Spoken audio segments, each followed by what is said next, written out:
So this one time I was at a 4th of July party sort of thing. It's like a barbecue.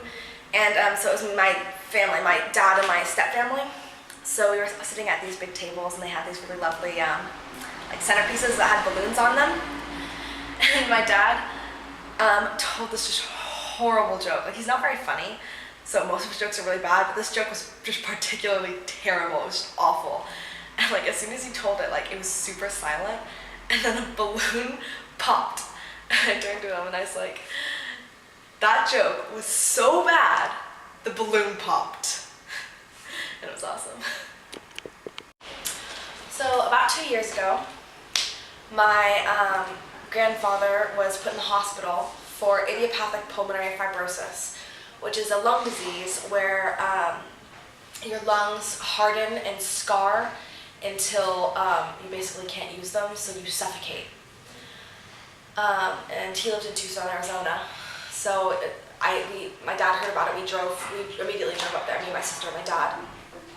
And when we got there, he was in the hospital bed, and he had a breathing machine in, basically, and so there was a tube down his throat, so we couldn't actually talk to him. And I didn't really visit him very often because he had schizophrenia and he didn't take his medicine, so my parents didn't really let me go see him at all. So anyways, we went to visit him, and like, it was sad not really being able to like communicate with him because he was awake and he could hear us, but he couldn't really respond to us. And also because like it was weird because we didn't really have a lot to talk about since we didn't know him very well. Anyways, it was right around Christmas time. My sister and I had to go back home, so we went home, and then a few days later, my dad sent me a text message and said like, "Grandma's passed away." And I think the hardest part for me has been that we like still haven't had a funeral for him or a memorial service. Like, he was cremated, and we just haven't had a memorial service for him yet.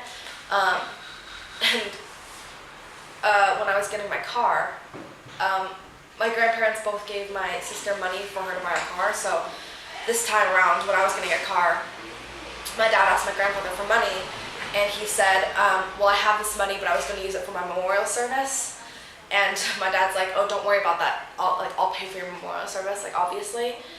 And so I used that money for my car, and we just, like, 2 years later, we still haven't had a memorial service. So it's like, I feel like I'm partially responsible for that, but I know I'm not, because we haven't had a memorial service because my uncle lives in Japan. He can't come. So it's just hard not knowing that I didn't really know him very well.